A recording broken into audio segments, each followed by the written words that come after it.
السلام علیکم سر بیسیکلی میرا یہ کویشچن ہے کہ جیسے آپ نے بتایا کہ ہم مطلب پروونسز مطلب ڈیوائڈ کریں اور ان کا نمبر مطلب بڑھائیں، تو اس کے لیے اگر آپ ہم یوتھ سے آف کورس یہ مطلب آپ ہمیں مطلب کر رہے ہیں، ہم سے یہ سب کچھ اسپیچ کر رہے ہیں، تو اس کے لیے ہمارا کیا رول ہو سکتا ہے؟ آپ وہ ہمیں تھوڑا الیبوریٹ کر دیں کہ یا ہم مطلب اس کو پیسفل طریقے سے، اب ہم اس کو پولیٹکس میں آف کورس اس کا انٹرفیئرنس تو ہے لیکن ہم اس کی طرف نہیں لے کے جا سکتے کیونکہ یہ ہمارا کنسرن نہیں ہے، ہم اسٹڈی سے کنسرن ہے، تو ہمارا کیا رول پلے کر سکتے ہیں ہم لوگ اس کے لیے کہ ہم اس کو پیسفل طریقے سے چلیں، یا جیسے نیپال میں یوتھ نے پروٹیسٹ کیا، یا ہم مطلب کیا کریں کہ جس طریقے سے یہ کام ہو سکتا ہے کہ ہم اس کویشچن مطلب اپنے جو ایم ہے اس کو ہم حاصل کر سکیں؟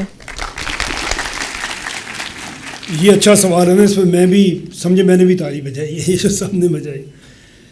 دیکھیں ایک چیز آپ کو سمجھنی چاہیے ہماری یوتھ کو، بنگلہ دیش میں جو کچھ ہوا، نیپال میں جو کچھ ہوا، اس سے کوئی فائدہ نہیں ہوا. ایسے جتنے بھی انقلاب آتے ہیں ان سے کوئی فائدہ ملکوں کو نہیں پہنچتا.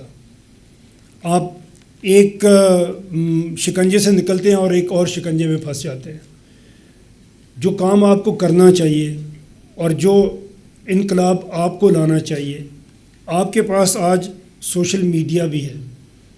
پاکستان میں ہمارے پاس 64% یوتھ ہے. آپ صرف اپنی جیسے میں آپ کے پاس حاضر ہوا ہوں اور میں آپ کے سامنے ایک بات رکھ رہا ہوں، اگر آپ کو یہ بات ٹھیک لگے تو آپ اسی طرح سے اسے اپنے دوسرے سرکلز میں لے کے جائیں، اپنے سوشل سرکلز میں لے کے جائیں. اگر ہماری یوتھ 64% یوتھ یہ سمجھتی ہے کہ یہ ہونا چاہیے اور وہ اس کے لیے کیمپین کرتی ہے، تو جیسے ابھی آپ کے یہاں ٹیچر ہیں انہوں نے بھی کہا کہ یہ باتیں اسمبلی میں ہونی چاہیے، بالکل اسمبلی میں ہونی چاہیے اور اسمبلی نے ہی کرنا ہے. ہم کوئی اس میں یہ نہیں چاہتے کہ آپ باہر نکل کے سڑک بلاک کر دیں اور ہم انقلاب لے کے آ جائیں اور جو چور ڈاکو ہیں ان کو مار دیں. کچھ ایسا نہیں ہم نے کرنا. آپ لوگ اگر اس کو ٹھیک سمجھتے ہیں، آپ اپنے اپنے سوشل سرکلز میں اس کو لے کے چلیں، لیڈ کریں اس کو، کیونکہ یہ آپ کے لیے ہے.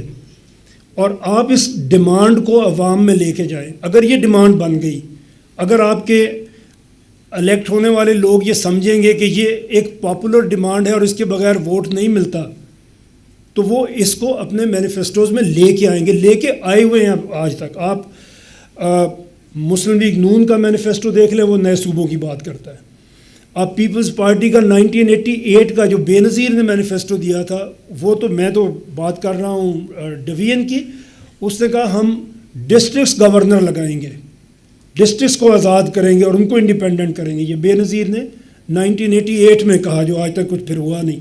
عمران خان کو آپ دیکھیں، اس نے ایگزیکٹلی یہی بات کی کہ ہر ڈویژن کو صوبہ بننا چاہیے، اور جنوبی پنجاب صوبہ اور یہ صوبہ، یہ تو ہر الیکشن میں آپ سنتے ہیں. یہ پاپولر ڈیمانڈ بھی ہے لیکن یہ سسٹین اس طرح سے لانگ ٹرم نہیں کرتی. ہم الیکشن میں بات ہوتی ہے پھر ہم بھول جاتے ہیں، دوبارہ پوچھتے بھی نہیں ہیں. آپ اگر اس کو اپنے سوشل سرکلز میں لے کے آگے بڑھیں گے، آپ اگر اس کو پبلک ڈیمانڈ بنانے میں کامیاب ہوں گے، تو ہر کوئی اس کے اوپر آئے گا اور انہیں یہ کرنا پڑے گا. یہ ایک ایسا ہمارا حق ہے جو ہم نے لینا ہے انشاءاللہ.